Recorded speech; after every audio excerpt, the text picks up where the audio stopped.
اهلا بيكم يا حبايبي. النهارده ان شاء الله هنعجن القرص الطريه، علشان في بنات كتير وناس كتير لسه برضو بيخافوا يعملوها، فاحنا هنعملها بكل سهوله قدامكم دلوقتي. يا ريت تتابعوا معانا. اول حاجه ده كيلو دقيق، بنضيف عليه معلقتين سكر، وبنضيف عليه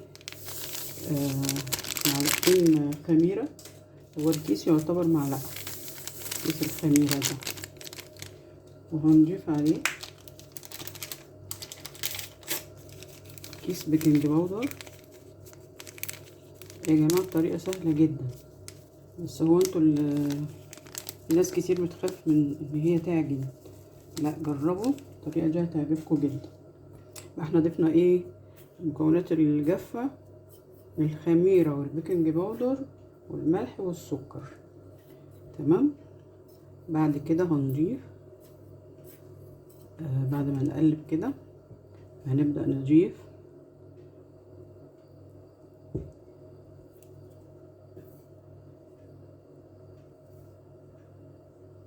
السمنة.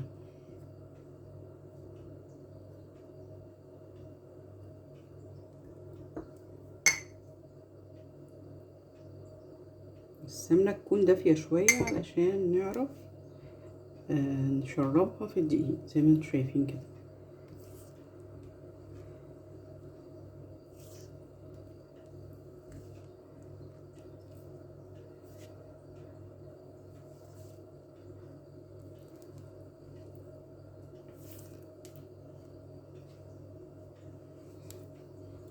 المرحلة دي بقى ايه؟ احنا قلنا هنضيف قد ايه سمنة؟ هنضيف 1.5 كوب سمنة اهو. المرحلة دي بقى يا حبايبي لازم نشرب كل الدقيق بالسمنة، لازم كل الدقيق يوصل له السمنة. نفركه في بعضه، او اسمها بقى نبسه في بعضه، علشان تطلع بقى القرص بتاعتنا طرية وجميلة زي ما انتوا شايفين كده. انا هقعد ابسها بقى شوية واوريها لكم بعد ما ابسها. خليكم معايا. شايفين يا جماعة؟ شايفين بقت ازاي؟ شايفين بعد ما بسيناها كلها مفيش دقيق باين خالص. كل الدقيق بس كل السمنة اختفت في قلب الدقيق. هي المرحلة دي اللي احنا عايزينها. نيجي بعد كده نعجن بقى باللبن الرايب او اللبن الحليب المتواجد عندنا. اللبن اللي انتوا شايفينه ده بقى باقي عندي من عمايل الزبدة. كان عندي قشطة وحولتها لزبدة، وده الباقي.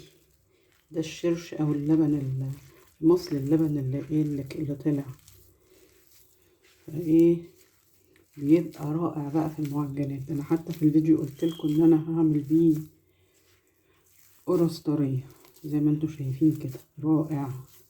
بنضيف 2 كوب ونشوف هل هيحتاج تاني ولا لا.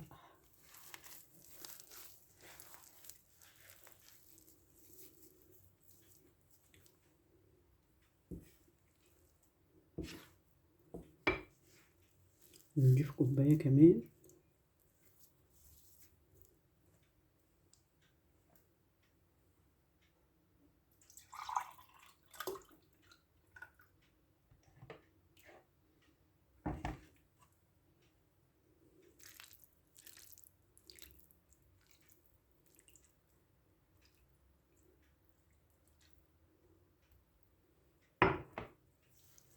ونكمل عجن.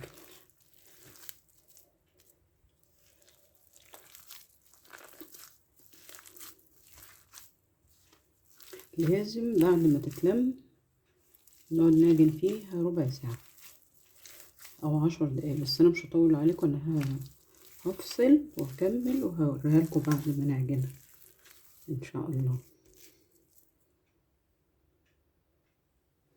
اهي يا جماعة العجينة جاهزة اهي كده، خلصت. بسم الله ما شاء الله، بصوا طرية وجميلة زي ما انتوا شايفين. هنسيبها بقى تستريح ونولع الفرن علشان يسخن قبل ما نحطها تستوي. شايفين طرية ازاي؟ شايفين جميلة ازاي وطرية اهي، مفيهاش اي صعوبة، بس لازم نعجنها كويس.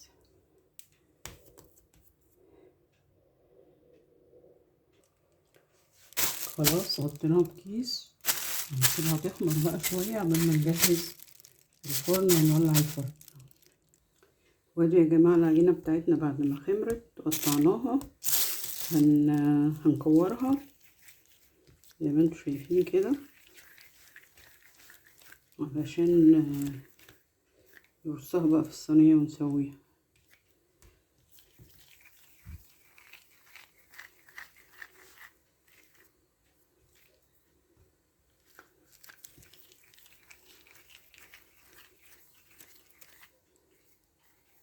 على فكرة ممكن نحشيها عجوة كمان، في ناس بيحبوا يحشوها عجوة، ممكن تتحشي عجوة.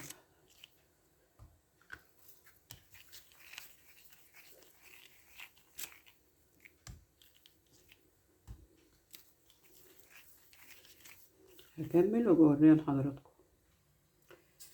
اهي شكلناها وندخلها بقى الفرن على فرن ساخن درجة حرارته 180، ونكون مشغلين الفرن قبلها بنص ساعة عشان ما تقعدش كتير في الفرن.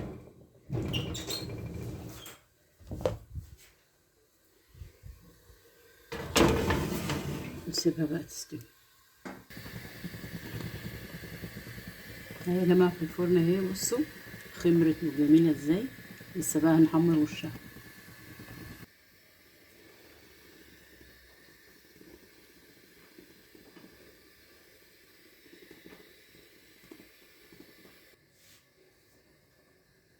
يا جماعة بعد ما طلعت من الفرن جميلة جدا، يا ريت تجربوها تقولي رأيكم. من تحت مستوية وجميلة، تقولي رأيكم في التعليقات. يا ريت تشتركوا في القناة وتفعلوا الجرس عشان يوصل لكم كل جديد. شكرا جزيلا.